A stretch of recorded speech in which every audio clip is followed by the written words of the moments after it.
So many of us have had that dream, right? Opening your own little cafe, maybe a cool food truck. But let's be honest, that dream can turn into a real nightmare fast. The restaurant world is tough. But what if you had a playbook from someone who's seen it all? Well, today, that's exactly what we're digging into.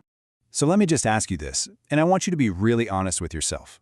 Are you actually running your restaurant, steering the ship, or does it feel more like the restaurant is running you, and you're just frantically trying to keep it from sinking? Answering that is the first step. So where is all this coming from? Well, our guide today is a guy named Saib Khan. For a whole decade, he's been in the trenches with restaurant owners just like you, watching them make the same mistakes over and over. The great news is, he's boiled all that experience down into some really simple, really powerful solutions. And look, let's be clear, we are not talking about small hiccups here. As Saib says, these are the kinds of problems that can flat out destroy your business. These are the big ones. So let's just jump right in and tackle the first one. Okay, problem number 1, the silent profit killer, those super high operating costs. Saib tells us about a guy named Mike who owned an Italian place. The restaurant was always busy, looked like a huge success from the outside, but behind the scenes, he was getting eaten alive by costs and barely making a dime. So what was the fix? It wasn't one giant, magical change. It was a bunch of small, really smart moves. First, he trimmed down his menu. A lot. Fewer dishes means less inventory, which means less waste. Then he got smart about staff schedules, so he wasn't overstaffed on a slow Tuesday. He started shopping around for vendors, and finally, he cut out all the little expenses that weren't actually making the food or the experience any better. And the result of all this? Get this. He cut his costs by 20%. 20 in just 3 months.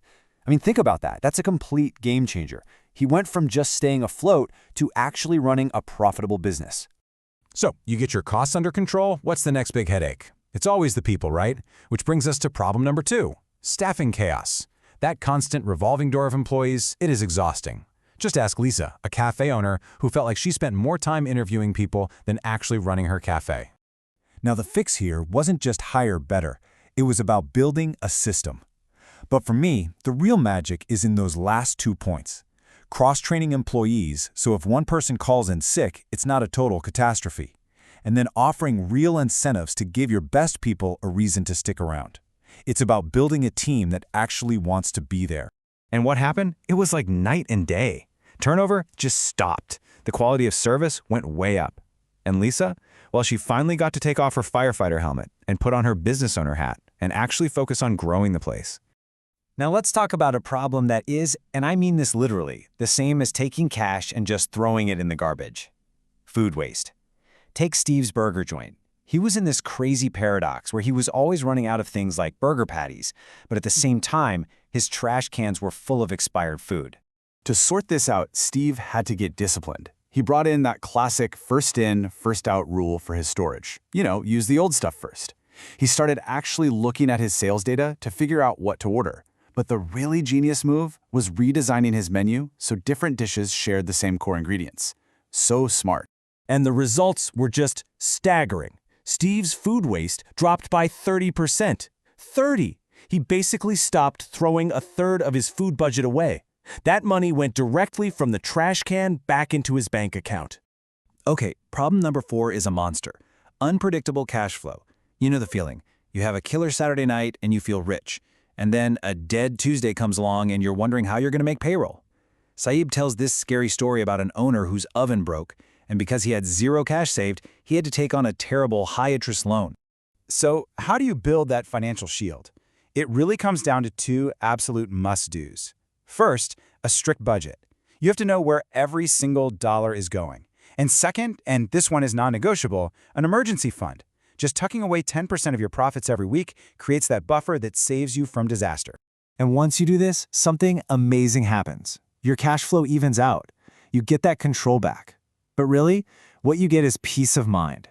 That broken oven is no longer a business-ending catastrophe. It's just an annoying problem you have the money to fix. All right, on to our 5th and final problem, and it's an easy trap to fall into: resisting technology. I get it, you're a chef, not an IT guy.